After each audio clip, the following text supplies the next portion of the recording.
Okay, thank you, Agnieszka.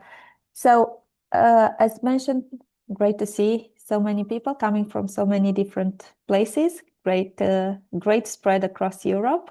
Welcome again, and thank you for joining us. I'm Anca Marin. I'm a project manager with Funding Box. Together with my colleagues, I mentioned earlier, Vigil and Agnieszka from Funding Box, we are going to moderate this webinar, and we have with us today the coordinator from Tecnalia and partners from Stuttgart and Siemens to answer any questions you may have specific to their technologies or challenges.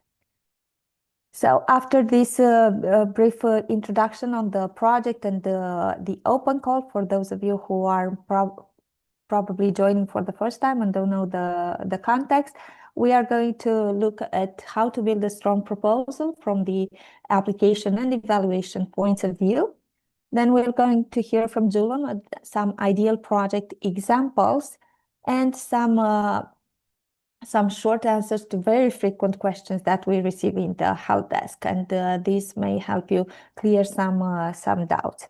Stay with us because we are going to cover also some benefits of joining the support program with AMALTEA, and we have some tips for you so that you know how we are doing right now in terms of drafts and submitted proposals up to this date. I'm going to leave the floor for the project overview to Julian. Thank you again for joining us, and hope you find all the answers that you came here for.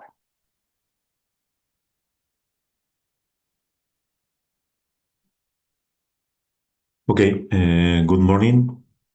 As commented by Anca, I am Julian Astudillo from Tecnalia. I'm the project coordinator, and I'm going to show you something that probably you will know at this moment, but in order to repeat it a little, that you understand where we are. So AMALTEA is an European project based on the framework program of the Horizon Europe.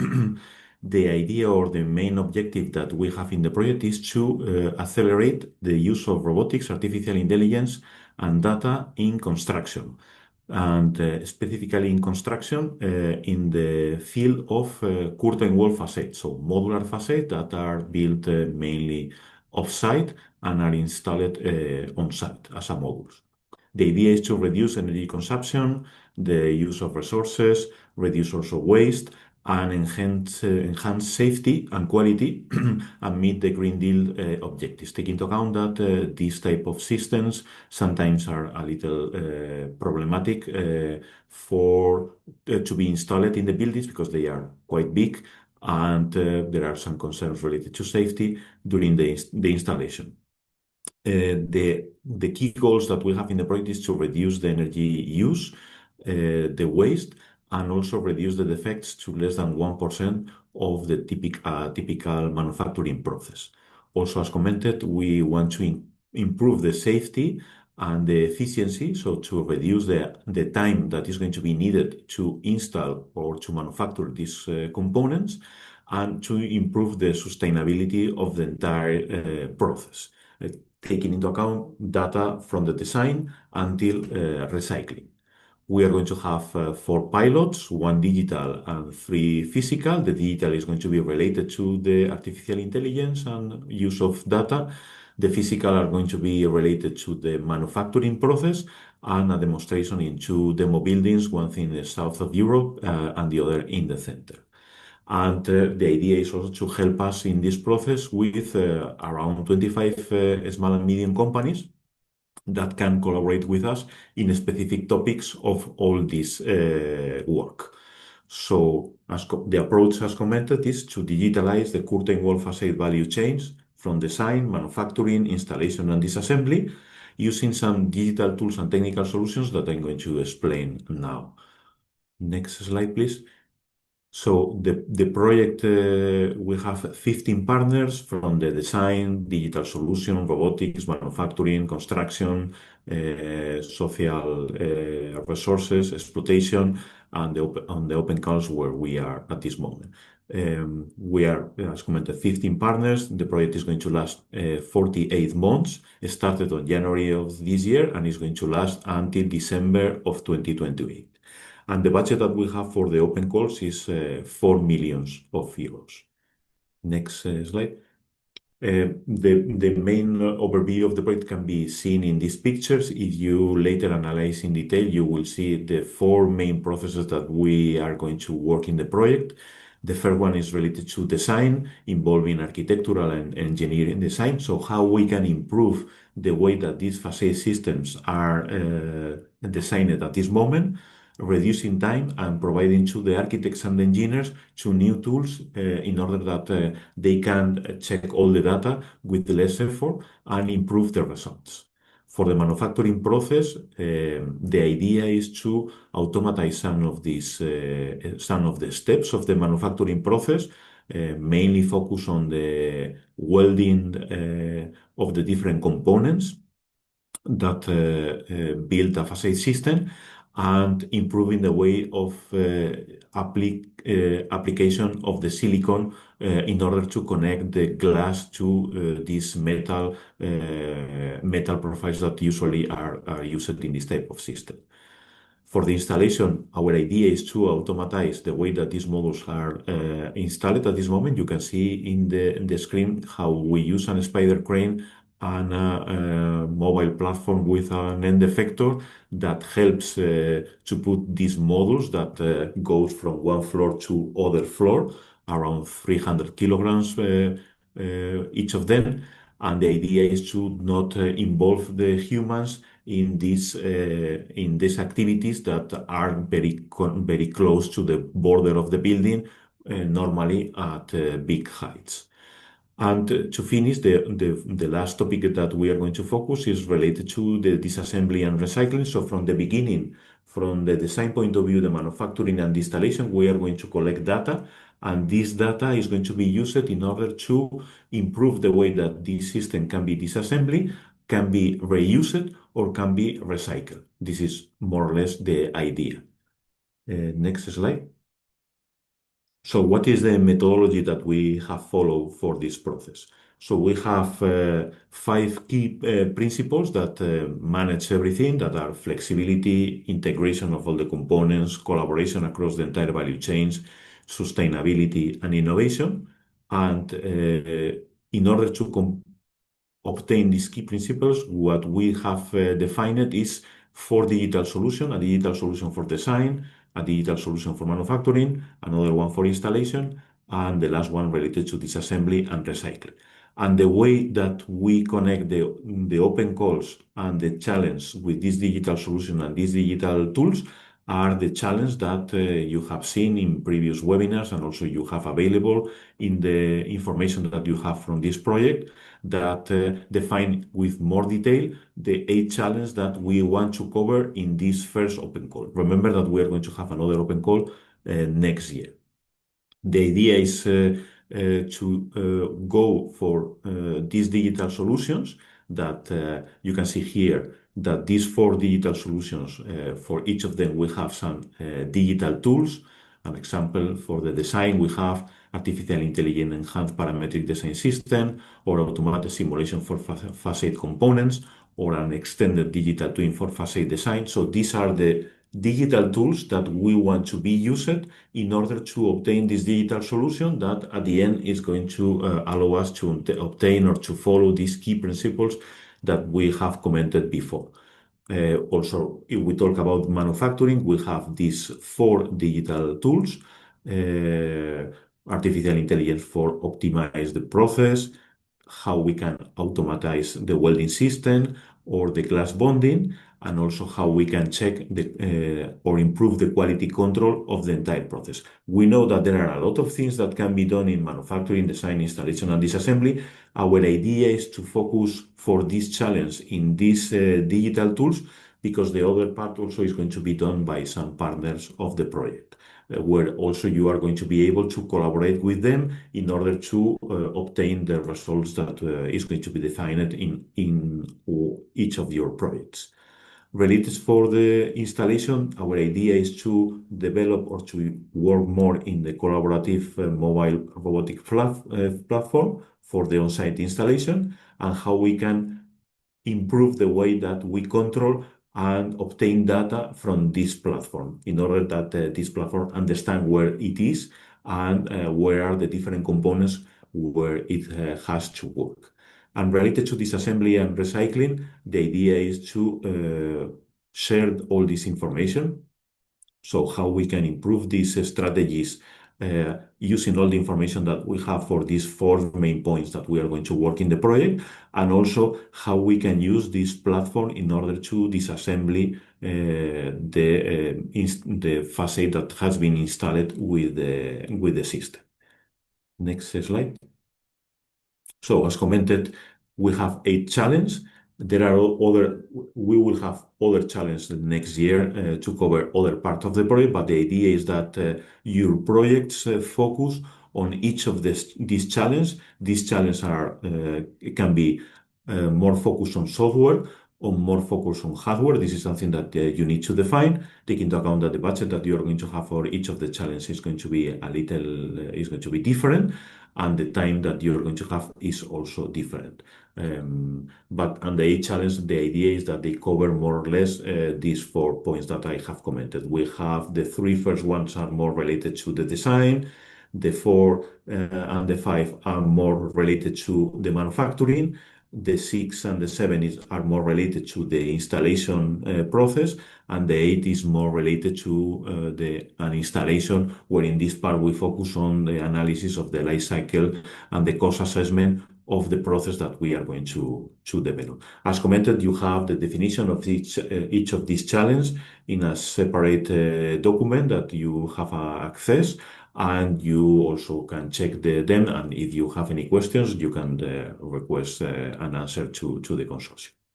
Next slide. Okay, thank you, Julian. As you said, this overview, we expect everyone is a bit less or more familiar with it, because this is our 3rd webinar. However, just to introduce everyone to the context, in case someone is new to the open call, we are going to do a brief overview of this open calls condition. And to get the pulse of everyone here, my colleague Virgil will launch a short poll to see.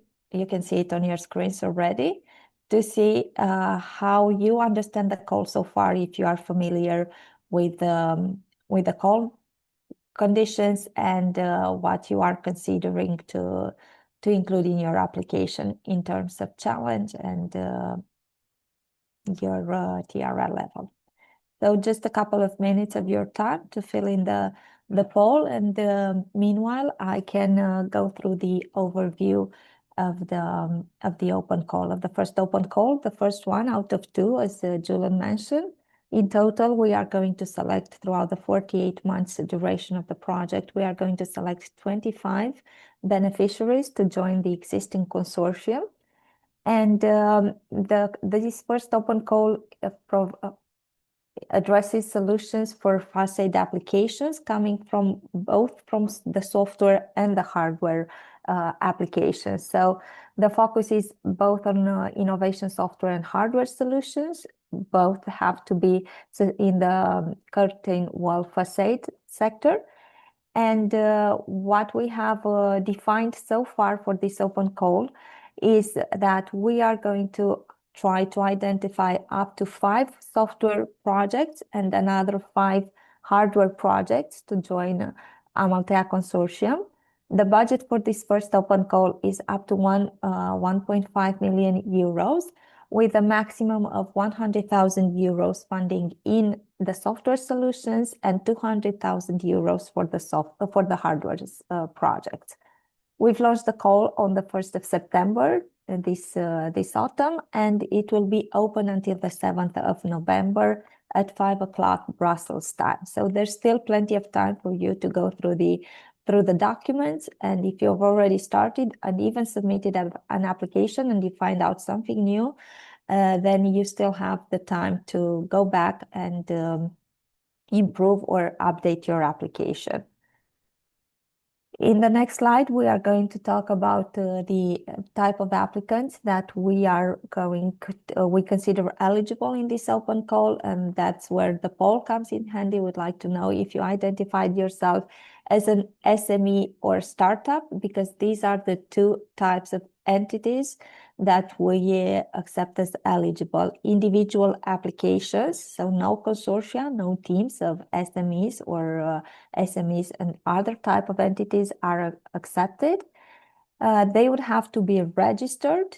So these are entities with a legal status registered before the close of the open call, and you have to find yourselves in the list of in the drop-down list of countries that we have in the form, because those are the European member states or Horizon Europe associated countries, and that's the only eligible countries that are welcome to this call.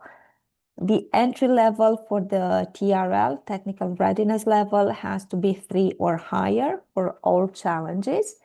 And we do ask for the for-profit entities, be it SMEs or startups, to demonstrate their financial capacity to co-finance 30% of the budget.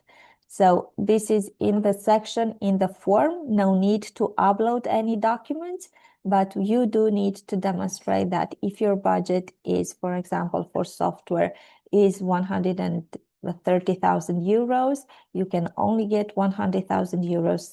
So the 30% co-financing has to be covered by your own resources.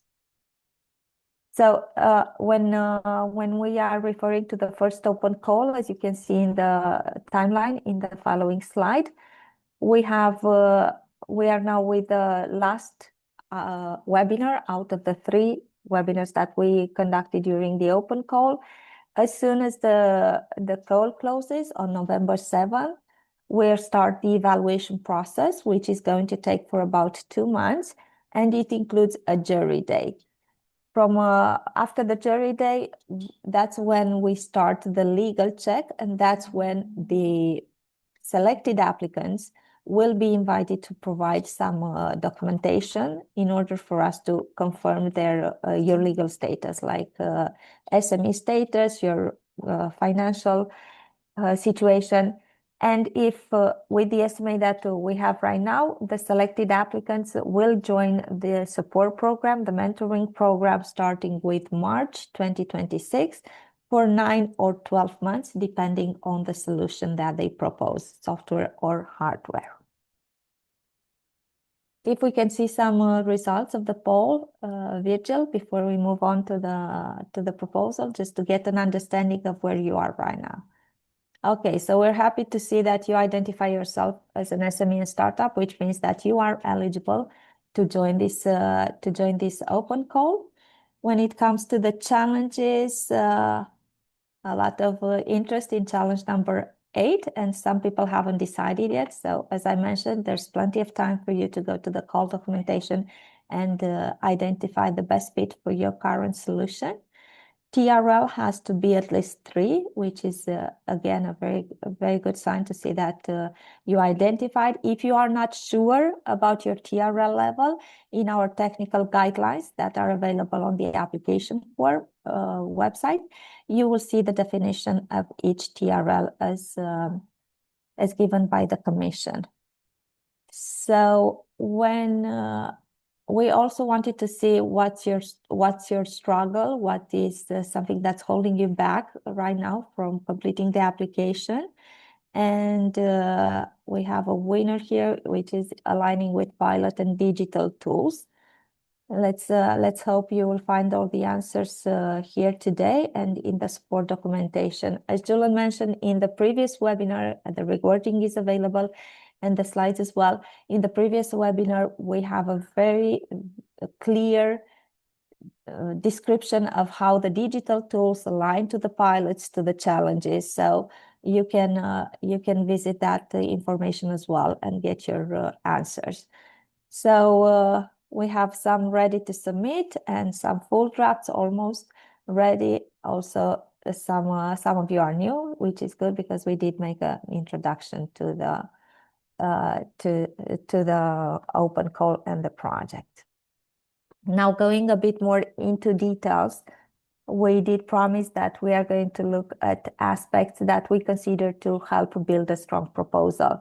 So since some of you are new here, we believe it's important that you know what's the environment where you can provide the application. And that is, first of all, you'll have to register on our portal, OnePass, which is managed by Fundingbox. The sign up process, it's pretty simple, as you can see here. Also, before and after you sign up, you'll have the information that we mentioned before in the guide for applicants and the technical guidelines. These are the two documents that you should start with in order to identify the challenge that is a good fit for your technology. And then the application form is available only online, so that's the only way to submit a proposal to the AMALTEA first open call. You can edit the application, you can add contributors to it and work as a team on it, and you can update it as many times as you wish before the 7th of November. Even if you submitted it already, the changes will be registered. I mentioned here that we allow 3 submissions per entity, but for different challenges. So the application form, together with the guide for applicants and the technical guidelines, will give you a full overview about the eligibility and the fit that we are looking for, the technical description, the budget, and also in the guide, you will see the ideal project examples, what we offer in the case of being selected, while the technical guidelines give you all that information that you need to understand the pilots, to understand the digital tools, and the 8 challenges that we have launched with this open call. So in our experience, you will see that the core application form is about the excellence, impact, implementation sections and the fit to AMALTEA. The other parts of the form are supportive information, equally important, but the sections that you really want to pay a lot of attention to and give the most accurate and coherent information about your current status, about your team, about what you propose, how it is different from other proposals, are these 3 sections: excellence, impact, implementation, which also constitute the evaluation criteria for the independent experts. So what we can share from our experience with open calls and very hands-on to this application process, the most important thing, as I said, is start with the guide and the guide for applicants and the technical guidelines. And there you can identify the challenge that is relevant for your current activity, current technology or solution, and be very clear when you describe your proposal. Be very clear about the challenge that you target and the pilot or pilots where you'll be validating the challenge, the context, and why it's right for you, why it's a good fit for you. State the TRL, like starting from 3 to be eligible, and how you are going to develop your solution throughout the 9 or 12 months for support program to get to a minimum TRL 6 or 7 by the end of the project. Express novelty versus state of the art. What's new in your method, in your model, and why it matters in facade design, manufacturing, installation, recycling, depending on the type of proposal you are presenting. Be explicit about integration with digital tools, with AMALTEA digital tools. You have 10 of them. Julian mentioned them briefly, but you have full description of each of them. And make sure that you are very clear about your data, the data that you'll be using.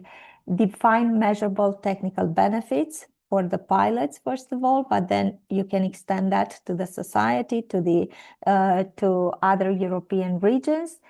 And be very concrete. Keep language simple. Use data and examples as much as you can, because that shows that you have a plan, you have a baseline, and you are reaching to other KPIs. The following section talks about impact, and this is where you have to tell us about the user problems. What is the solution that you're bringing to an existing problem? And also, a very important aspect is the EU value of your proposal, because AMALTEA is funded by Horizon Europe, and we have to make sure that the European dimension of all applications, of all beneficiaries that we include in the consortium, is also very present within all these projects that we incorporate. So we talk about the problem and the users, how you are going to address this problem, your edge versus the competition, like in terms of accuracy, speed, cost, ease of integration. What is something that differentiates your solution from existing solutions in the market? KPIs with the baseline. This is very important. As I said before, use numbers and data as often as possible, because that shows progress. Like when you say that we are starting from this point and your objective is to get there, make sure you explain how you'll get there and use as much information as possible. You have to be clear about your plan, right? Which pilot are you targeting with this challenge, and within this challenge with your solution? When will be that completed? Be realistic for the duration of the support program, whether it's 9 or 12 months. You have to be ambitious, but be also very realistic, right? So make sure that you don't reach for the stars and you only have 9 months to execute that.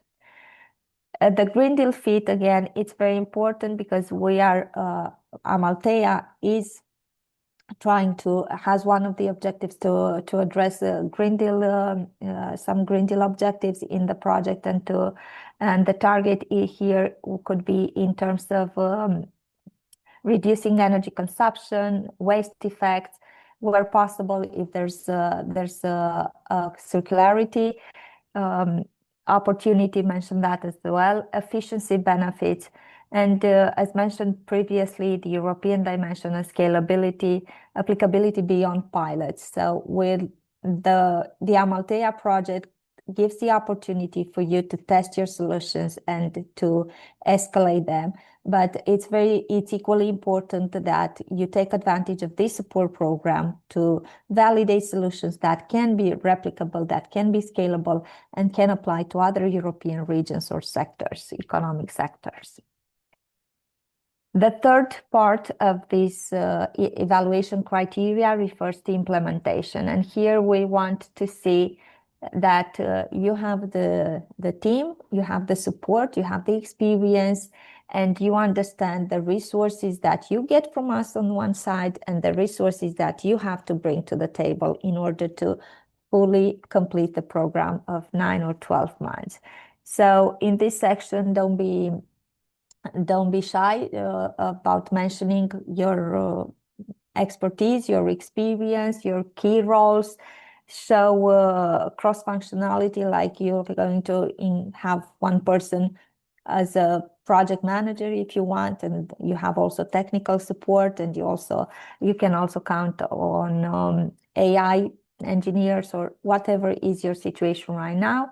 We also, being an European project, we are aiming for gender balance, so make sure you touch upon that if you have the possibility as well. In terms of the resources committed, you need to look at the budget overall, at the project duration, and at the tasks that you commit yourself to, and make sure that the effort of person months is clearly distributed and it makes sense within the context of your proposal. When we talk about resources, we also talk about what you have access to and what you can bring to the project, but you can also mention the resources that you are going to use from the consortium. Plan by stage, you will see that in the Gantt, which is an annex to be uploaded to the application form, you have the 3 stages, irrespective of the support program, whether it's software or hardware. You have 3 stages of execution. So make sure that when you include work packages in the Gantt and you talk about your tasks and activities, they fall within the framework of these 3 stages. We have some questions about risk and ethics. Determine the risks that you may have in your execution. It's perfectly fine to say that you may encounter some obstacles as long as you provide some mitigation measures. The self-financing, this is the only part of the application form where we ask about the self-financing. So make sure that you leave some space in the limited number of words that you have here to mention how you are demonstrating the 30% co-financing in case you are a not-for-profit. You are a for-profit, sorry. Not-for-profits get up to 100%. Also here, again, the fit to the pilot reference with the pilot, with the pilots you'll touch upon and why. Again, this is a very good time to connect everything, make sure that it's coherent. The sections have to flow from each other, like the information has to be coherent from one section to the other and aligned, no contradictions. Everything has to stand on its own, but also connect to the other sections.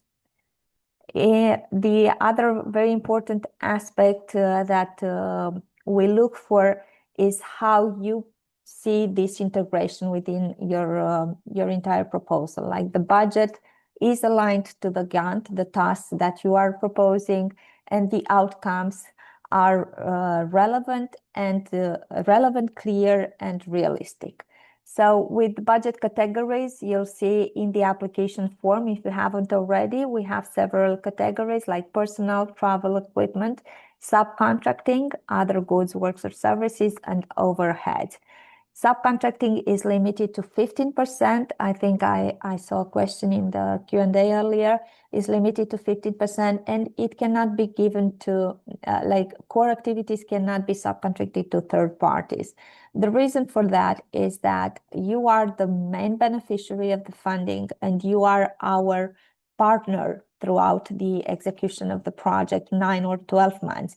So we are going to sign a subgrant agreement contract just with you, the individual beneficiary. If you subcontract a major part of your activity, we do not have any control over that, and you don't either. So we may run the risk of not having the project completed in due time and under the conditions stipulated. And there's no way of us avoiding that, because you are the only part involved in the contract and you would be the one suffering the consequences. So make sure you limit the subcontracting to additional parts of your proposal if you need to, that could not pose a risk to the execution. For the personnel category, like here we ask person months per role and dedication per work package. You can estimate, like if you are in a software, if you are with a software solution, then you may have a project manager dedicated partially, like 30 or 40% of their salary will go to this project execution for 9 months. And then you'll have an engineer or a technical support that would be dedicated 60%. And this has to fall very clearly into the budget scheme and the resources that you mentioned in the previous section in implementation. Travel costs, we estimate a minimum of 2, a maximum of 4 travels. So make sure you do budget for those. Travels may be related to, for example, the kickoff. When we select the beneficiaries, we may have to meet physically in a kickoff where we get to know each other and set the ground rules for our collaboration. So do budget travels for the number of people that you may need to. Another type of travel can be to the pilots or to a review meeting or an event where we ask beneficiaries to help showcase the results of AMALTEA. The overheads are 25% and they are computed automatically in the application form. So make sure when you select the financial instrument, whether it's software or hardware, make sure that you tick the correct box, because this gives you the total funding, 100 or 200,000 euros. And also when you select not profit or for profit, you'll see the amount that you get from funding. So it's one thing to have the total budget, which you estimate for the duration of the support program, and it's another thing to have the funding depending on your status, not for profit or for profit. So this also falls again into the information that you share with us in the implementation section, the resources committed. Make sure the budget is aligned to the work that you suggest again, and keep categories proportional to the stage effort. Like, you know, that for the first month, for the first 3 months, you are going to be doing the IMP and proof of concept. So how much time would that take you compared to the middle stage, which is the actual deployment of the solution, and the last stage, which is testing and validation. So keep those proportions accurate and aligned to the budget and the Gantt. Now, we want to help you a bit more in this application process, and we have thought of this structure of a checklist that you could use, but this is not committing in any way to the evaluation, which is going to be done individually, but it can be supportive in your efforts to see if you have understood all the parts and how you can address them individually. So for the application, the ground rules is to pick the funding instrument that matches your core work. And this is important because we do see your drafts and we see your submitted applications. And Julian mentioned before, which are the software challenges, which are the hardware challenges. You have that in the technical guidelines as well. But it happens, and quite often, that the funding instrument is not the correct one for the type of solution or for the type of challenge that you select. Okay, so go back and make sure that software means challenges 1, 2, 3, and 8. Hardware means challenges 4, 5, 6, and 7. If you mix hardware and software, which comes with all challenges, as I understand from our technical partners, apply under the dominant part and explain the rest of supporting components, right? Because the hardware will always have some software component. But if your main part is hardware, that is the funding instrument number 2, each hardware solution, 200,000 euros, 12 months of execution. You have to submit before the deadline, only English, please, in the descriptive part, original work and clear IPR. These are important aspects for you to consider. We are not checking at this stage your finances, but if you are selected, we are going to ask for documents to support your financial status. So make sure you have healthy finances and you don't put the work and effort and realize at the last stage that you cannot join us. We allow multiple submissions. I mentioned that up to 3 distinct challenges. So you can apply as an SME to 3 distinct challenges. You increase your chances of being selected, but you only get funded once. Okay, so only the best proposal will be funded. We are going to check conflicts of interest. So if you have any doubts, like you know someone from the partners, you've been working with someone in one of the companies that are associated to AMALTEA, better to ask us in the help desk than put your time into the proposal and then find out that you are incompatible. The evaluation and selection will happen in 5 stages. You've seen a brief timeline there. So the first step after we receive your applications is the eligibility check.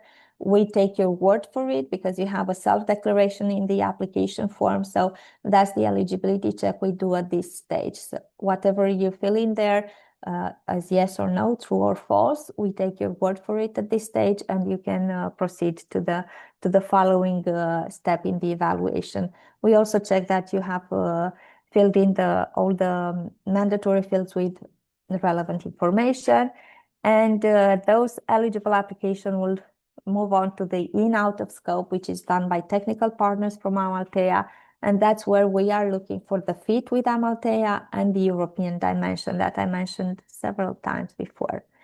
The in-scope applications will move to the external evaluation stage, and this is where we hire independent experts to evaluate your proposal according to those three sections, those three criteria I mentioned, and that's why they are very important: excellence, impact, implementation. These are going to be scored from 0 to 5 with a threshold of minimum 3 per criterion and overall threshold of 10.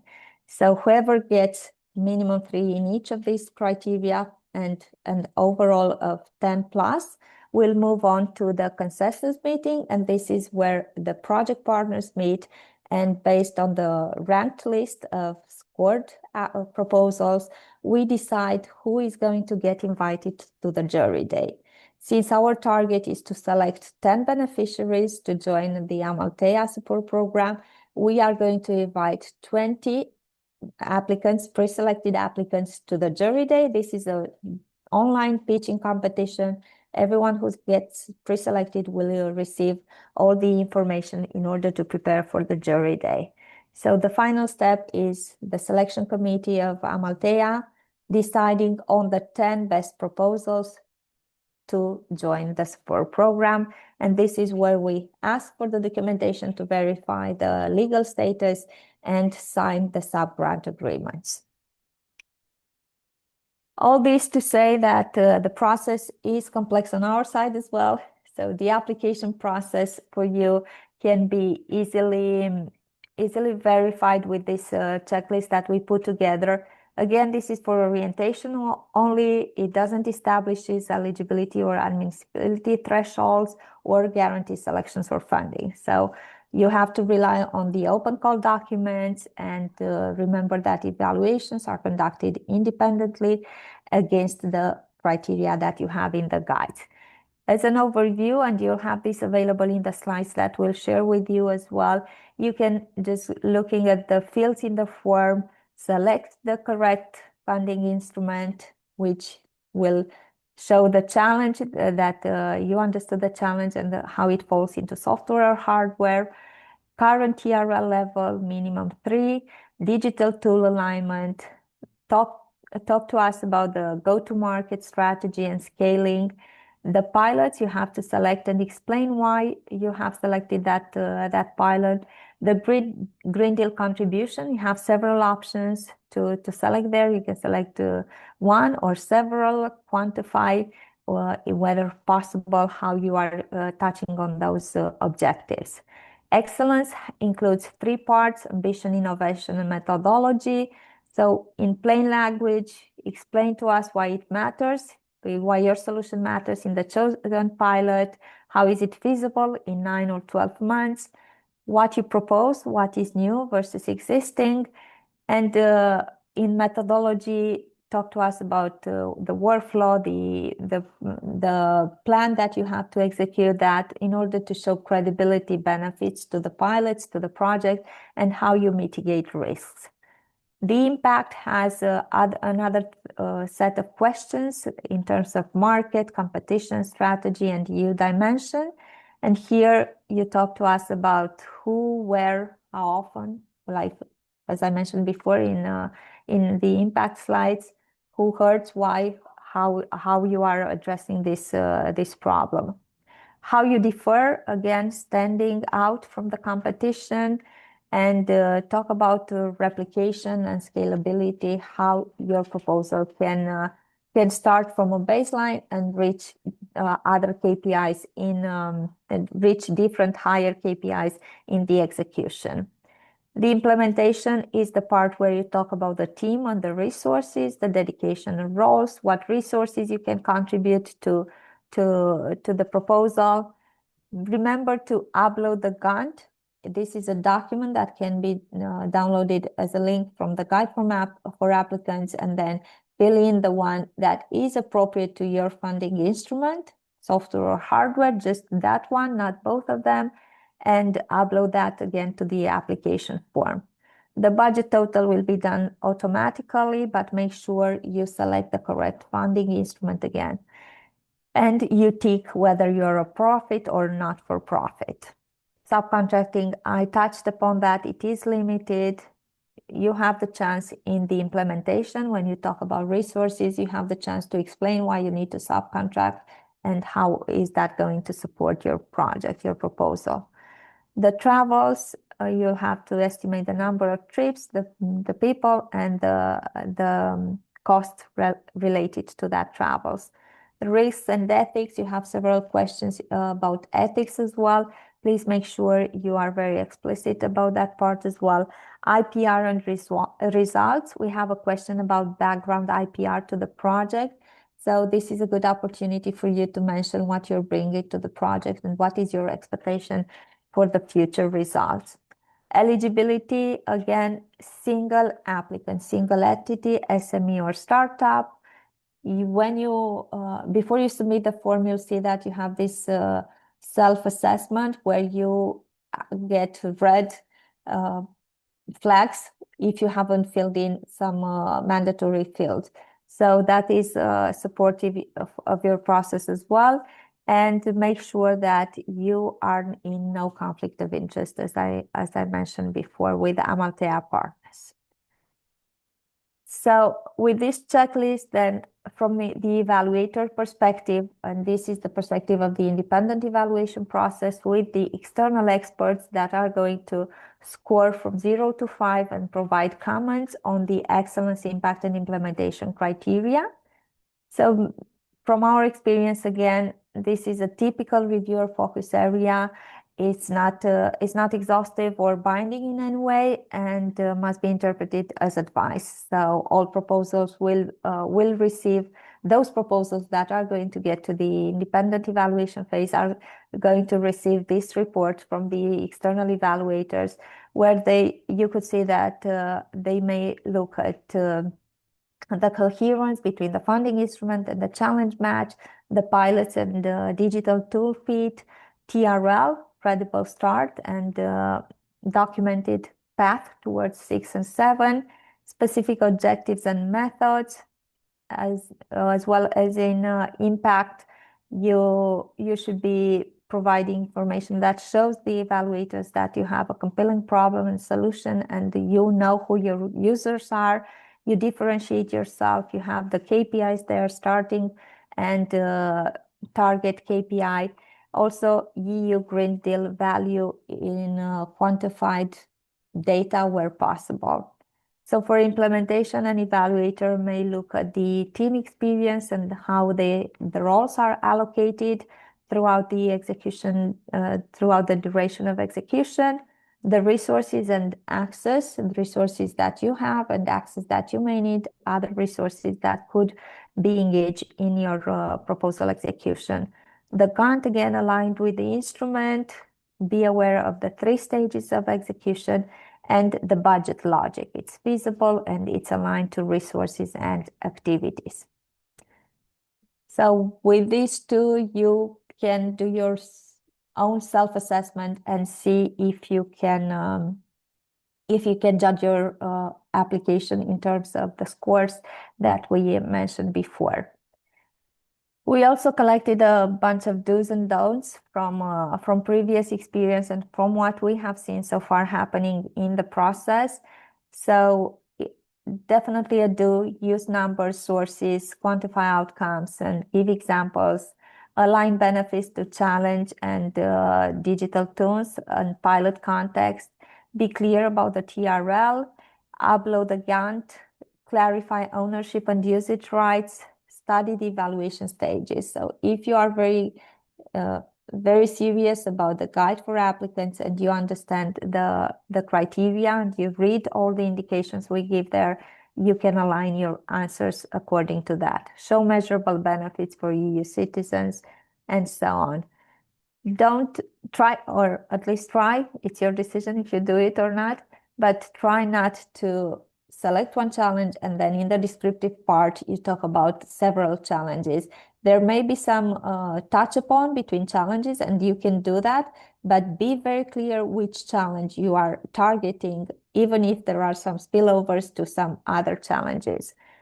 very generic applications. You have already applied for Cascade funding before and you already have a proposal written. So let's see if it's a good fit in AMALTEA as well. It will be very generic and it will fall out of scope. Apply with ineligible status, like for example, if you're not sure about the status, if you're an SME or not, you can check that and make sure you don't get involved and not be eligible. Avoid percentages without baselines, just throwing numbers without having a context to place them into.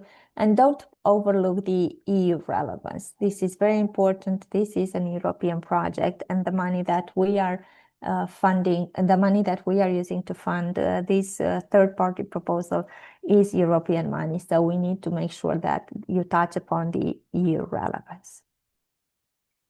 And as promised, this is our treat for you. Like you can see what we are seeing today, and you can judge for yourself, which is a challenge that can be a good fit for you at this stage of the open call. As you can see here, we have indicative counts for submitted and drafted applications by challenges. For example, challenge number 2 is one of the star challenges right now. And on the right side, intentionally, we have these 2 images for you to understand that you are not always paying attention because the funding instrument is not correctly aligned to the challenge. Okay, so for the software challenge, we should have submitted and draft application coming from challenges 1, 2, 3, and 8. And you see here that we have a bit of everything, I guess. Maybe it's one missing, like 6, but yeah, pretty much a bit of everything. The same happens with the hardware challenges. Like here we tackle 4, 5, 6, and 7, and we have challenges from the software side as well. So go back to your applications, please, even if they are submitted, and make sure you understand this part correctly. Again, the selection will be merit-based. This is just us sharing with you some information to help you align your proposal with what we expect. This would be an eligibility fallout if we identify a challenge that is not within the correct funding instrument, because it shows a lack of understanding of the context of AMALTEA. We are going to aim for a balanced portfolio across all challenges, but still the best one will be selected. Okay, so now I'll take a break, and if you have questions, remember to put them in the Q&A chat box, and I'll leave Julian to give you some ideal examples of what we think of projects coming our way. Thank you. Okay, thank you, Anka. So in the next 3 slides, what you're going to see is some general approach that can be done for 5 of the challenges that we have. Not we haven't included for the 8, but we have. You can have an idea of what are the type of projects that we are expecting. So if we focus on the first part, that is a centralized data model generated through the value chain of a facade system. So in this example of the project, what we want is to check how we can centralize all the data from the design to the an installation and recycling in order to improve using different tools, the data and the information that can be generated of the analysis of this data. This type of project can be connected closely to the first challenge, so integrated data storage and standardization for digital facade systems. And the idea can be, this is also a little general in order that you can have a space for develop a specific part of this process. So our general idea is to develop a cloud-based centralized data, like a digital twin of the entire model, that this digital twin that can have some characteristics of an extended digital twin. So we can have a digital twin from the design point of view, from the manufacturing, from the installation, and from the recycling. Obviously, it's going to cover all the stages of the facade life cycle.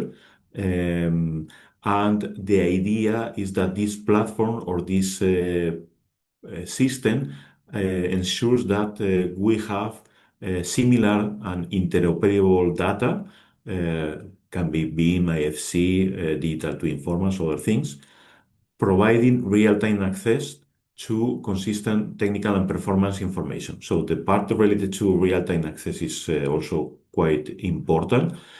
Uh, in some of the cases can be not necessary that this real data can be every second, but if we talk about some of this information that is going to be done of the manufacturing process and the installation process, also take into account the time where we can obtain the data is going to be quite important. The idea is to collect all this information in this extended digital twin and using other tools like artificial intelligence, machine learning, data analysis, at the end, see how we can optimize the process, reduce bottlenecks, and see which are the problems that we have during the entire process from the point of view of data, the connection of data, or the use of this data.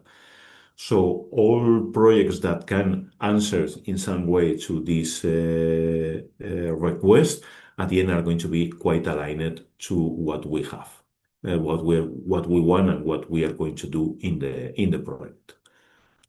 Another possibility, so artificial intelligence training to optimize the design phases of a facade system. So this is also this is more related to challenge 2, or related to parametric solution generator for artificial intelligence training. So take into account that here we are not going to talk about this extended digital twin. We are going to talk also about information, but the idea is a little different here. So how we can create a parametric model, this is something that is going to be done in the project, that helps the architect and the engineer to generate different possibilities for some requirements coming from the building, the situation, the placement where the building is placed, but also for the profiles that are around this building. So the architect, the owner, the idea is that we put some of these requirements into this tool, based on the legal requirements, aesthetic requirements, cost requirements. At the end, this model give us some possibilities of what is the best possible facade configuration in order to answer to these questions that we are making. So the idea of what we are doing, and also we want the help of some of the challenge application to train this model in order to have more simulations and as much simulation as possible in order to predict and optimize all the designs that are going to be generated by the system, also taking into account energy efficiency, material use, manufacturing complexity, cost, etc., etc.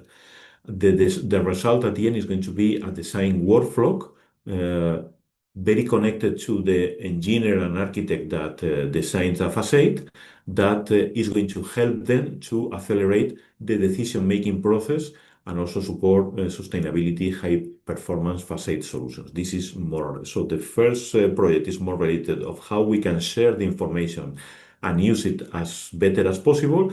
This second possibility project is more related to, okay, how we are going to be able to generate possibilities for profiles like an architect or a facade engineer or an engineer in order to reduce the complexity of the design process that we have now with a facade system. And to do that, what we need is a lot of information that is that need to be analyzed by these two profiles.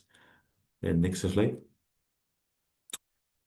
Other challenge or other possibility related to okay, how we are going to show the information can be this one related to web-based graphical interface with platform independent accessibility. is related to the challenge 3, web-based graphical user interface for the scene decisions of platform-independent accessibility. The idea is taking into account that also something that we want is if some of the tools that can be used can be also open source, web-based. If we use web-based tools at the end, it's going to be easier for the different profiles to use it. So with that, you have it's going to be easier for these profiles to use a tablet, a mobile application, or a mobile phone, or a computer, and we can have the same access for this information. So the idea of this tool is that how we can visualize and show in real time the information that has been generated by the previous application, and how we can check that what are the possibilities for this design that has been provided by the previous tool, and how we also can have the data that at the end show us how we comply with the different requirements that we have from the energy point of view, acoustics, mechanical, etc., etc. As commented before, the idea is if we can have access for any device, this can need to be connected to the project centralized data model, so it's also be like a complement of the first tool where we are going to have all the information. And the idea is that we have different levels of users that can access to the information, so different stakeholders, in order to compare what are the different designs that has been defined by the proposal. And as commented before, also the interface will support informed decision making, combining the information from different tools that has been taken into account in the previous application. The next typology of project, this is more related to the manufacturing. So computer vision for quality control in manufacturing and installation process. This is connected to the challenge 4. So how we can improve the inspection and control system for this quality assessment in the robotic manufacturing. As you know, for the explanation of the project, our idea is to also automatize, not completely, but more than is common at this moment in the different factories that we have in Europe, the way that the facade systems are being manufactured. To do that, what we are going to focus is on mainly two processes. That is to substitute the connection using screws and other components to welding.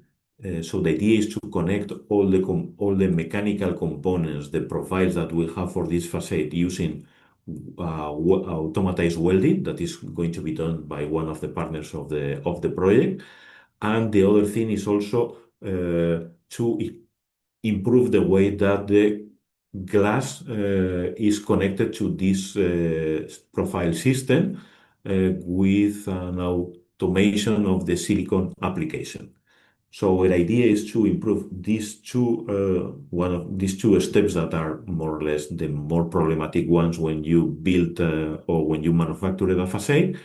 And our idea is to use this computer vision to check that the activities that need to be done in order to perform these activities are being done properly.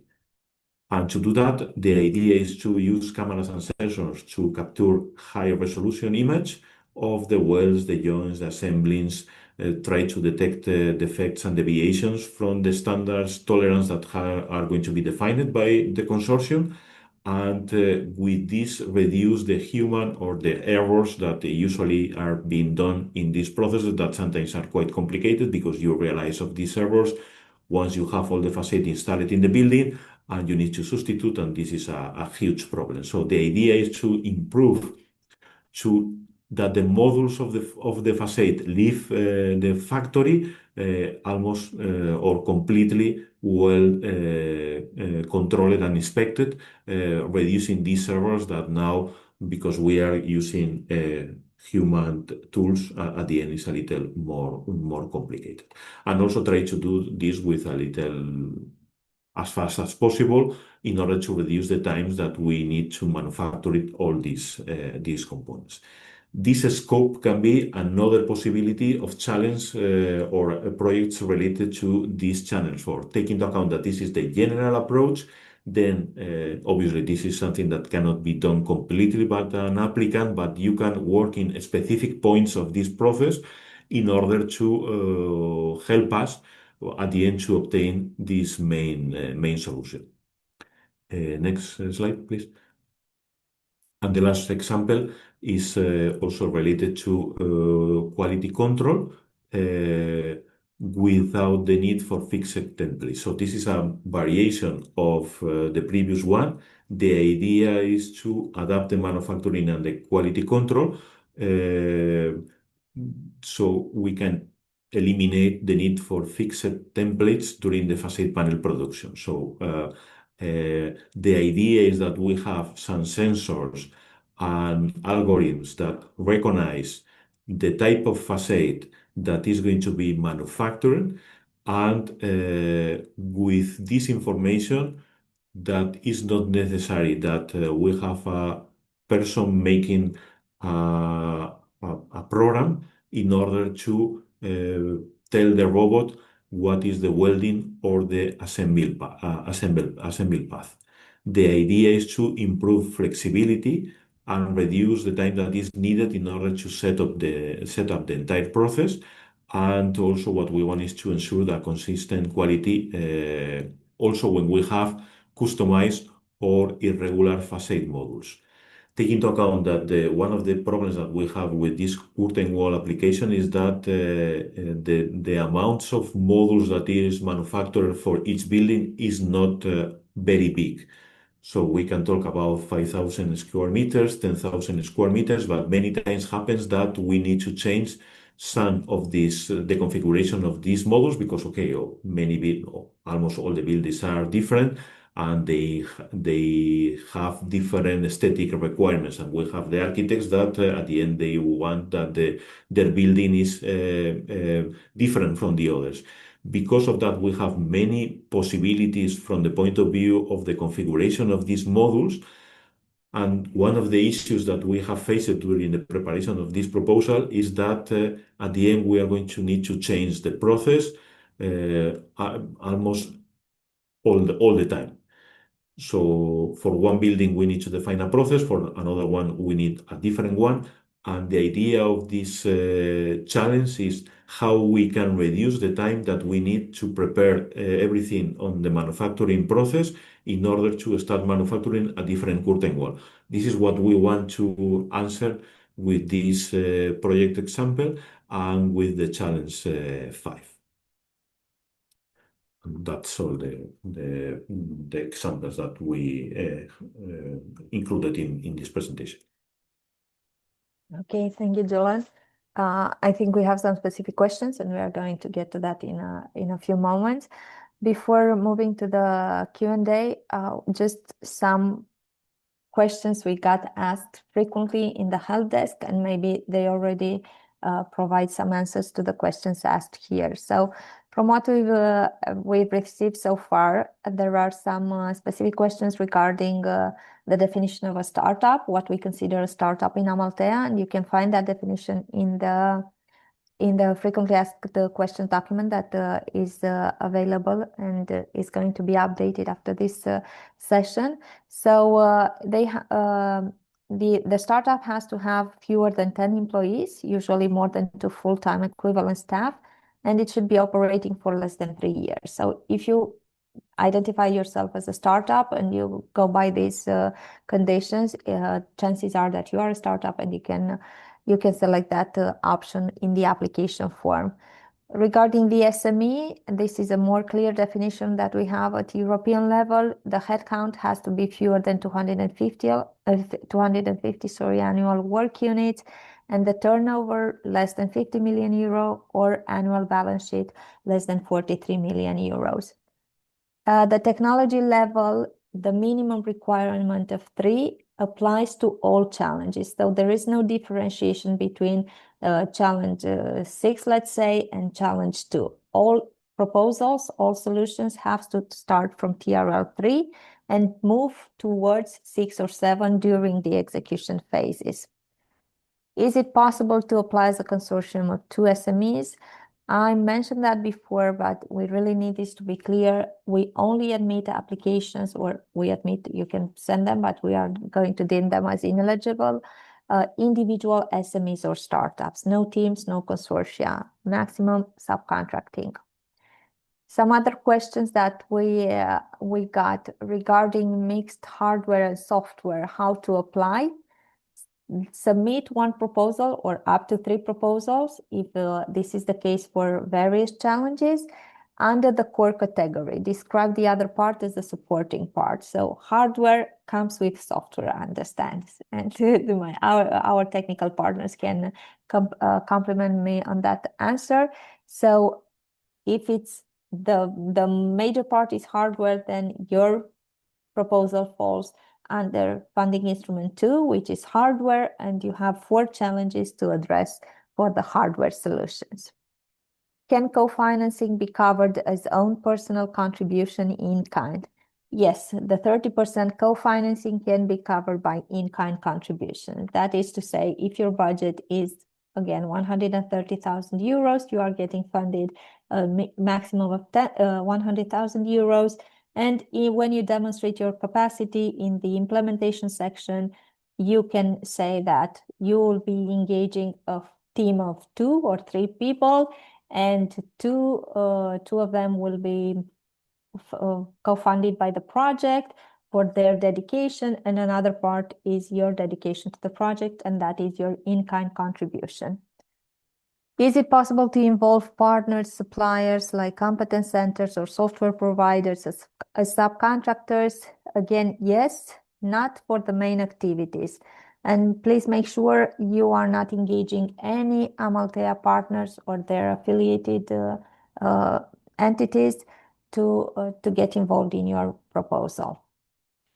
And any mock-ups for the test items like welding profiles or sealing glass.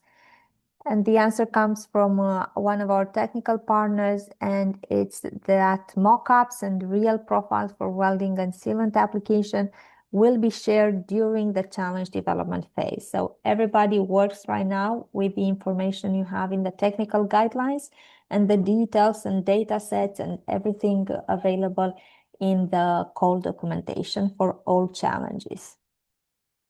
I don't know if you, okay.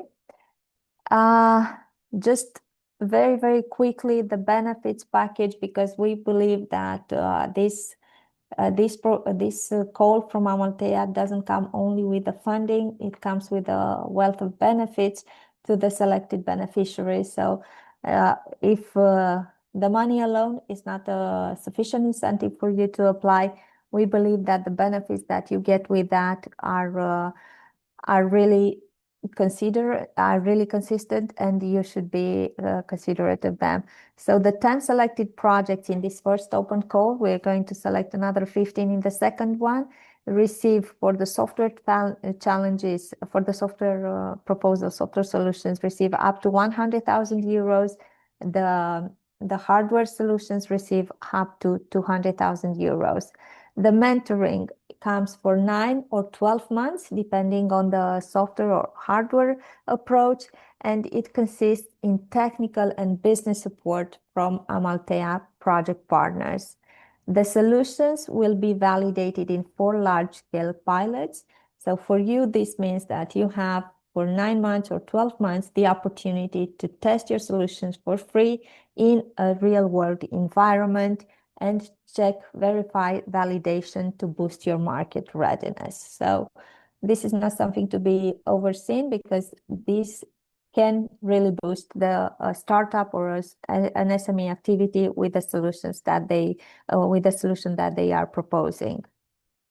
The funding model, and here again, for you, those of you who are not familiar, we are talking about the lump sum. This means that we are not going to ask for timesheets, contracts, invoices. We are paying the 100 or 200,000 euros in 3 stages. based on approval of deliverables and reaching of milestones. As you can see here, once you have completed the individual mentoring plan, for example, in the first month, and this includes a proof of concept, and this is validated by the project partners, you are receiving the first tranche of money, and so on for stages 2 and 3. So this is what the lump sum is about, and it makes it very easily for you to get financed. You do have the obligation to register your expenses according to national legislation, but we are not going to ask for those accountancy records. The support program begins after the selection, after the jury day. It begins with the formal check and the sub-grant agreement signing. And the first step will be the individual mentoring plan, which is going to be done together with the mentors by the technical partners. And this is the document that you will have to follow through the entire execution period, with the work packages that you address there and the KPIs to be followed on. The IMP will also define the deliverables for the following stages. And that's what we are going to check the milestones and validate in order to release the second and third payment. In the next slide, a bit more about the individual mentoring plan, because this is the document, as I said, that establishes the terms of the work expected from the beneficiaries. And the template will be provided by the project partners. Once you have signed the sub-grant agreement, you will have the IMP template, and you will have 1 month to, in the case of software, 3 months in the case of hardware, to elaborate the content of that with the support of the mentor. There will define what other deliverables and other milestones will be coherent with your proposals and will be validated at approval stages. We'll talk more about this at the kickoff with the selected beneficiaries. So the last thing that I want to mention about the support program, Agnieszka, please, next slide. Okay, this is a timeline, an estimated timeline for the selected projects in the software and hardware. As mentioned, with the selection process that we have, if everything goes according to the plan, the 10 selected beneficiaries are expected to start in March next year, and the software solutions will last for 9 months. So by December next year, we'll be completing the first batch of software applications. And for the hardware, they will be with the project for 12 months. At the end of February 2027, that's when the execution ends, and the payment for the last stage will follow. Okay, so now we get to the part where we get to have your questions and see how you are doing with the proposal up to this date. I can see we have several questions in the Q&A. Some of them are answered. I will ask our partners here to open the Q&A as well, so that we go fast through the questions. I'll go one by one, and if it was already answered, I will ask the partner to elaborate on it a bit as well live. So the first question that I see here is about digital solution. Is this entire project only for digital solutions? We have developed a new stainless steel vacuum based on thermal installation. Is this in scope of the project? So I'm looking at Julian, Kepa, Renzo, Marcus. My understanding is that no. So at the end, what we are not requesting new components for the facade or new typologies of insulation. The idea is to change the processes. Obviously, in order to do that, perhaps we need some components that need to be a little different from the ones that we have now in the market. But if you cannot demonstrate that your component is improve some of the processes that we have, it's going to be difficult that you have an acceptance of this process. And also, I don't know if there is, if I remember correctly, no challenge is requesting this type of material.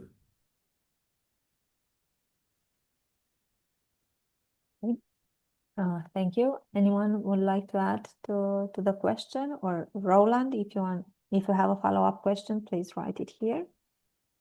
Okay, moving on to the following question. What is the threshold or amount of subcontracted allowed to challenges 6 or 7? It's the same, up to 15 maximum. Okay, elaborate on what you consider as core activities. Do you mean entire work packages? It is allowed to subcontract only certain subtasks. This is entirely up to you. Like, your core activity will be software or hardware based, and if you are engaging a third party to do the main work for you, you can estimate that in percentage of work or in time dedication or results. So if the result you're expecting from a third party, from a subcontractor, is highly impacting your overall result, then that can be considered a main a core activity. It's not about work packages as much as it is about the results and expectations from someone that is not you signing the subgrant agreement with us. I hope that that makes sense. So in the context of your proposal, you are the one estimating which activities are most important in order to get the results that you propose. And if you are relying on another party to get you there, that is a core activity and it may impact your result. In the budget section, it says, please indicate the number of trips estimated, minimum 2, maximum 4. Does this mean that at least 2 trips are mandatory, or can we justify fewer? At least 2 trips are mandatory. As mentioned, we do want to count on the physical participation of selected beneficiaries at the kickoff, at the first meeting before starting the support program, and potentially to a review meeting with the commission and the reviewers, or an event where we'd like to disseminate the results to showcase results of AMALTEA, and even a visit to, it could be even a visit to the pilot site. So yes, minimum 2. Challenge number 8. For LCA, LCC, are there mandatory KPIs or rating systems the jury will expect? Challenge 8. I don't know if any of the partners here could address that, or we take it to the relevant partner. We are more or less open to these KPIs. We are not expecting to answer to some of them. The idea, as commented, is trying to improve KPIs that are connected to Green Deal requirements. So reduction of CO2, improving of energy efficiency of the different components, reduce complexity of the processes. You can check, or you can justify the KPIs that you are going to use for the challenge 8, taking into account the requirements from Green Deal in Europe. But we haven't defined it any specifically. We are open to your suggestions here. Okay, thank you, Joan. Where will the kickoff meeting take place? We haven't decided yet, but we'll let everyone know once we do. May core team members be listed as one comment, yes, Anka. yes. Probably what we are going to do related to the kickoff meeting is to don't make you travel to Norway or Finland or the south of Spain. We will try to use a centralized Europe city in order to reduce the amount of travels that many of us will need to do. So it's not decided that, as Anka has commented, but we will try to see the best place in terms of travels for the partners and the applicants. Okay, thank you. May core team members be listed as to be recruited and formally hired if we get funded? Yes, for us, in the implementation part, when you talk about your team, you talk about the roles. We don't expect you to give the exact names or the payroll of that person, but it has to make sense and make sure that you have this role available and covered for the execution of the project. So we don't ask any formal proof of hiring for that team member, but the profile and their responsibilities should be clearly defined at the application stage. Okay, thank you for attending and for your nice consideration. Can you please advise if there will be a recording available for further revisiting certain call details? Yes, we are going to make the recording available and the slides that have been shared in this webinar. I'm going to take a question from the chat as well, because I think it's quite relevant. And I'd like the partners to assist with this one. How you address the innovation, since most of the examples are already commercially available or transformed from existing TRL9 solution. So how do we approach innovation in existing commercial solution?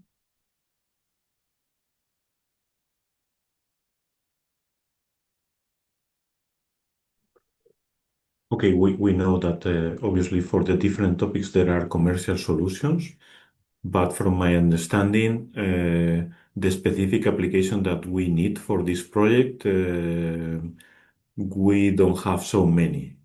And the use of the artificial intelligence tools is also starting. So I can say that, okay, we have many artificial intelligence tools that are working and that probably work in some cases.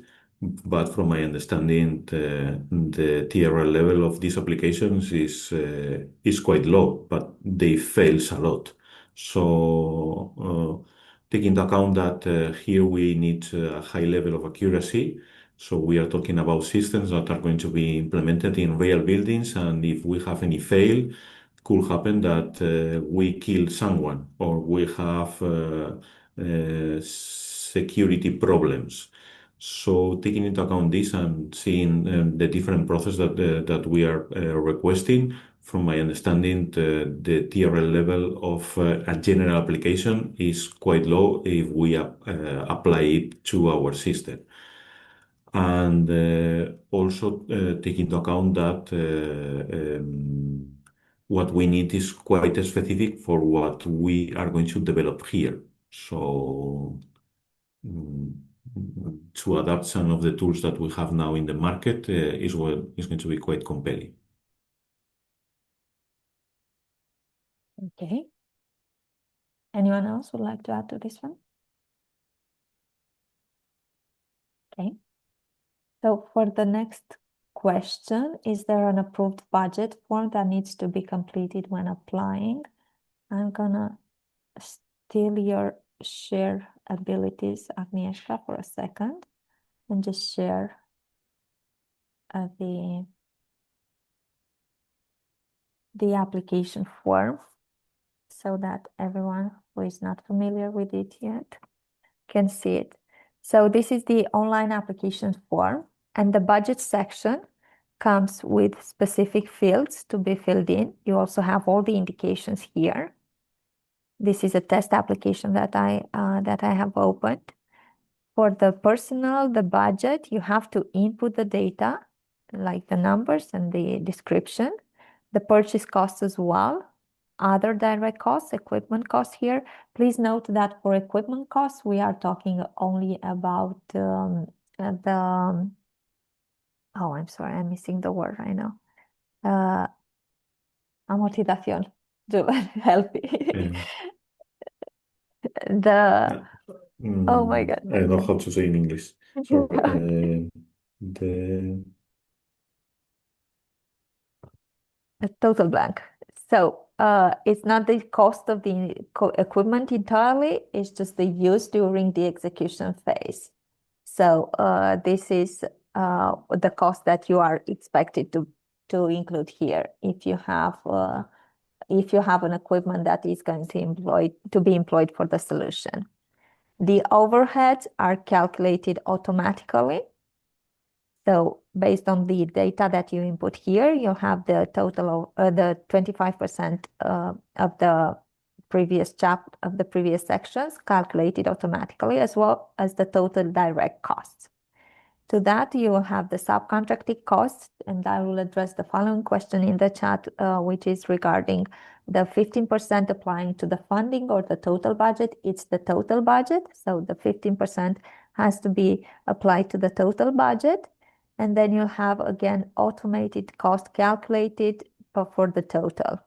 And when you select here for profit or not for profit, so if your total budget is 122, like I have in my example here, then your funding will be 85,750 euros. If you select non-profit, if you know that you are not paying, non-profit basically means that you'll know if you are a non-profit, it may even come with your statute, or if you are not sharing dividends at the end of the year, then you're probably not a non-profit.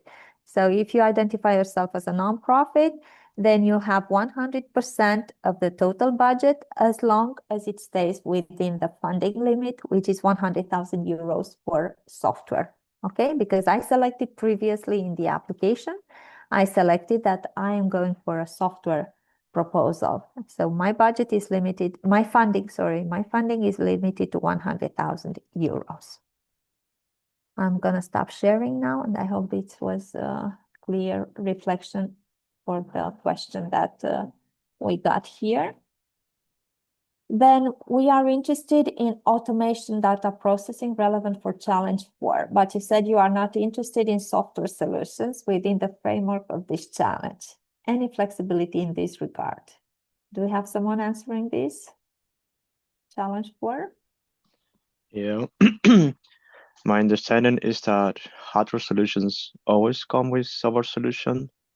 So I think this would be fine then if they are proposing one software solution for the hardware solution. But correct me, Julian or Anka, if I'm wrong. I think that we can have a little flexibility here. So we have challenges that are more hardware or challenges that are more software. But if you propose something that is quite interesting and is connected to the challenge, and if your preference is more in the software or in the hardware, no problem. The thing is also take into account that what Renzo has commented that from my understanding, almost all the hardware solutions come with software. So I think that we are going to have some flexibility here. Okay. Then the next question is about challenge 7. How do we choose the pilot between pilots 3 and 4? Okay, taking into account that the idea initially the buildings are not defined at this moment, but probably what is going to happen is that the building in the south of Europe, probably Spain or Portugal, is going to be more related to residential characteristics, and the one in the Central Europe, probably Germany, is going to be more office building, tertiary building. But based on these two approaches, more or less, these two pilots are going to be quite similar. So if your approach is very related to a residential application, probably choose the one that is in the south. And more related to office application, choose in the third. And if you don't have any preference because you think that your approach is not affected by the typology of the building, try to choose the one that is closer to you because you will need to travel to this building with your application. And if you are from Germany and the building is going to be in Germany, at the end it's going to be easier for you. And we are going to have more or less the same approach in the both buildings. Okay. The next question is about circularity, reuse of materials of the whole building, including not only facade. Would such a project be eligible, or the project has to be specifically about facade circularity? At the end, take into account that the project is focus of the materials related to the facade, because also these materials are going to be defined from the beginning in the design phase. So you will have, or the idea is that you treat the data and the information that is going to be generated from the design point of view until the end of the circularity process. And the idea is that we focus more in the facade materials. Obviously, then later this process can be open to other components that we will have in the building, but the core of your application needs to be related to materials from the facade.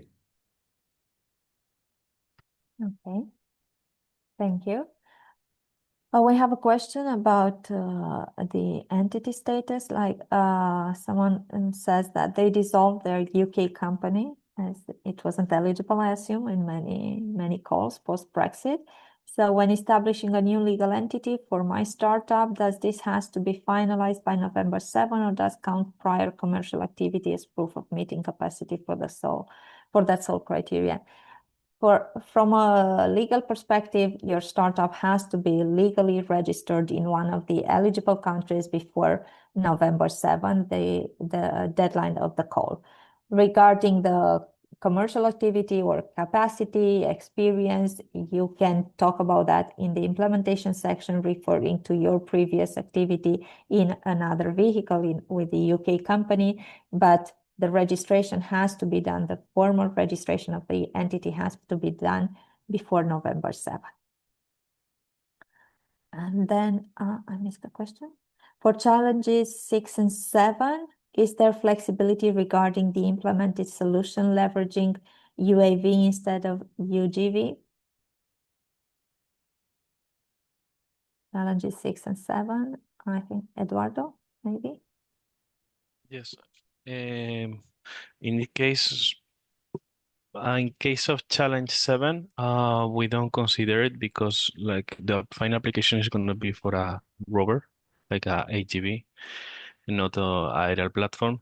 For challenge 6, theoretically, algorithms should work independently of the robotic platform. So challenge 6, yes, could be open. Challenge 7, no, it's not considering the scope. Okay, thank you, Eduardo. I'll take one other question from the chat, and that is from Rita. Whilst everything from construction to disassembly is covered, is maintenance during the life cycle also considered? I cannot paste it in the Q&A. I'll paste it in the chat for you to see it. Initially not. Because what we are focused is on these 4 steps that I have commented: design, manufacturing, installation, recycling. The part related to maintenance, we are not going to perform any activity. Obviously, if as part of your process you include information or you include possibilities related to maintenance, as this is something that is going to be interesting, there is not a problem that you can include that. But from my consideration, please don't focus your application in maintenance because at the end you are going to have not a lot of data to work with, at least from the part of the consortium. Okay, thank you. a question for challenge number 4, which is a hardware challenge. If they understand correctly, algorithm plus hardware sensors display is asked from our side. We'll bring the box and perform test. You will give only data material to develop our box? I can It's the answer. last question in the Q&A event, so yeah. If that's right. Yeah, so at least for challenge 4, we also have some sensors. And if you already have some sensors where you can then test, at least it has to be something that's maybe similar to our stuff, so that we can also test it in our facilities. But yes, you can have your own box and then perform the test you needed. And then we give you the data to develop your algorithm and to train your AI, so that you can develop this challenge. But at the end, we also have to validate it that this also works in our facility with our pilot. Okay, thank you, Renzo. And in the answered, I see that Eduardo already addressed the question regarding simulating environment in challenge 6. The location, there was a question about location. And then Renzo from the same participant regarding challenge 4. We got some questions about inspection and control systems. Would you like to add something more to this answer, Renzo? Or? No, but I can give a summary up. As the question was if we can give real test data in the challenges, and the answer is yes. We want to provide as much data as possible to train this AI or these algorithms, and definitely real tests from welding or sealing will be necessary for this. And I think they also ask about if there will be 2 different systems or there's going to be only one system for this welding and sealing station. At the end of the validation stage, there will be only one system that will do both tasks, welding and sealing application. Not in parallel, but like one process will be done first and then the other process will be done after that. And we will have one station for this. I know in the concept we put like multiple stations, but due to our budget, we are trying to put everything in one station with one robotic arm. So. Okay, great. Thank you, Renzo. And for digital tools 2 and 3, if applicants get access to API docs or sandbox, Marcus, would you like to make a summary of the response there? Yes. So to give you an understanding, like the first digital tool, the parametric design system, like we've developed in Rhino Grasshopper. So from a technical perspective, it makes sense to have the second digital tool, the automated simulation tool, be integrated in Grasshopper, like as a plugin, but it's not, but you could also use your simulation software and link it or connect it with an API. So this is possible. We don't have a sandbox yet for the parametric tool. This is something we could think of, but I think this should more be over APIs. Yeah. Okay, thanks. And Eduardo, regarding hardware provided for challenges 6 and 7, I can see you provided a very complex answer. If you can summarize that for everyone here. Yes. Challenge 6 and 7 are a combination of software and hardware. So that's why it's expected to test the software solutions over hardware, and we think that it's necessary and not just stay on the pure simulation environment. If you want more specific clues, likely it's provided on the answer and also here in the FAQ section of the open calls, because this question has already been answered before, especially regarding to the specifications of what hardware are we expected or what hardware is planned to be used. Okay, there's still one more question just showed up in regarding challenges 6 and 7. We'll test the application with the existing robot and sensors that we already have. Should this cost be included in the proposal? Okay, I don't know exactly that one. I think Well, it's I don't understand how it works technically, but like I know budget is my thing, but yeah. technically, is that a service they would be employing No, or? I think that they might have already some like from the hardware software proposal. We expected the platforms to acquire equipment to test the solution that they develop, but it seems that in this case they already have that hardware equipment. Okay. So maybe So they need to just modify or something. I don't know exactly, but it seems that if they already have the hardware, if they should include the cost as amortization, I suppose. yeah, the Probably, depreciation. Yeah. probably they need to modify, they need to include the cost. What I'm not so sure, Anka, is if they have a hardware that is under amortization, if this cost can be included if they use the hardware in our project.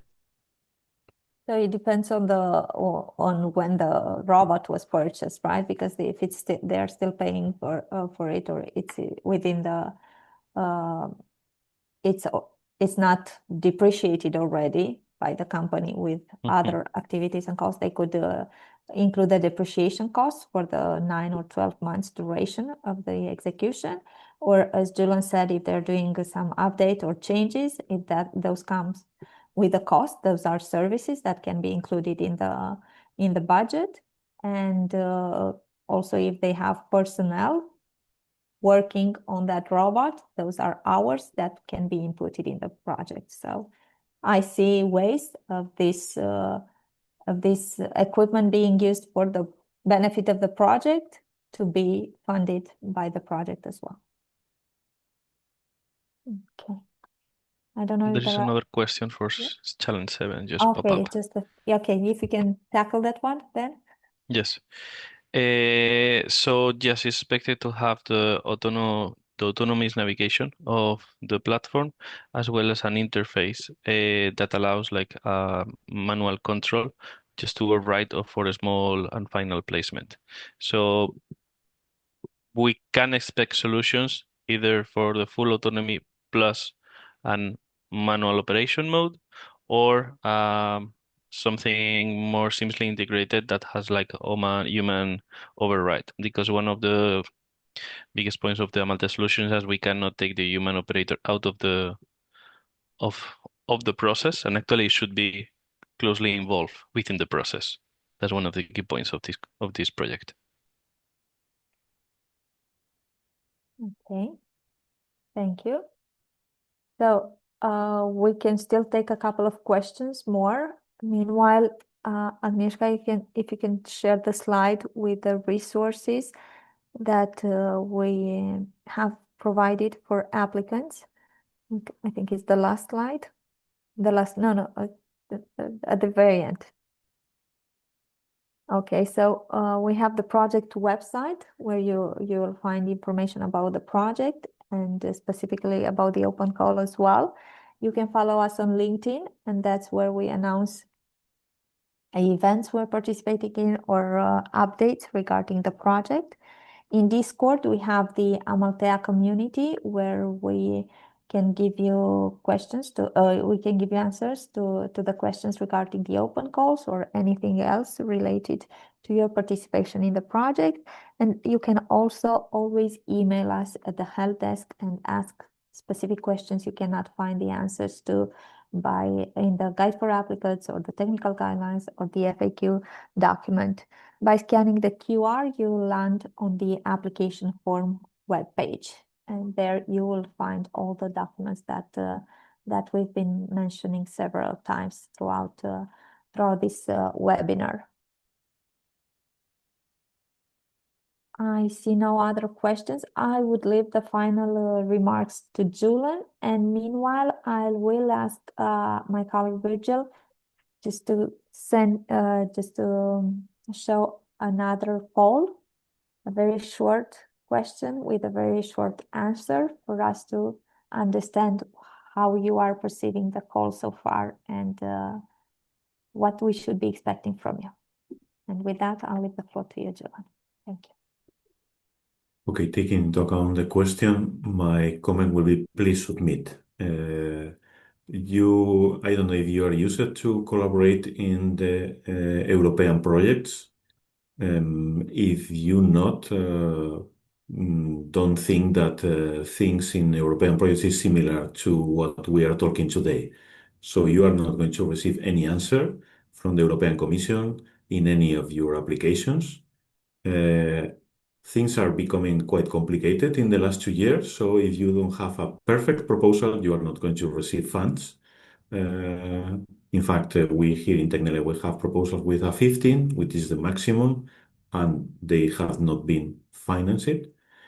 And the possibilities that you have related to this application in AMALTEA, and if your project is connected to what we can do, are going to be you are going to have much more possibilities to be approved. And also you are going to have the help and the connection with the consortium and the partners during the entire process. So at the end, you are going to become like a member of the consortium.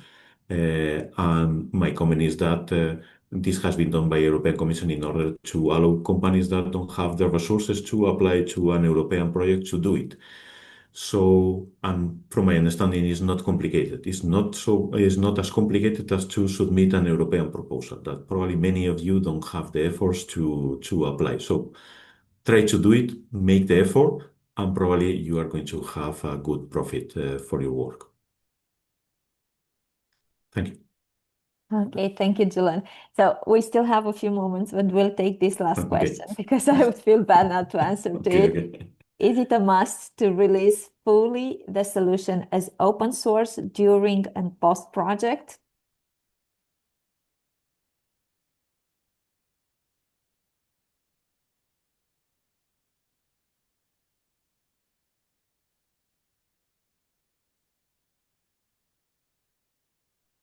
We can also address it in written.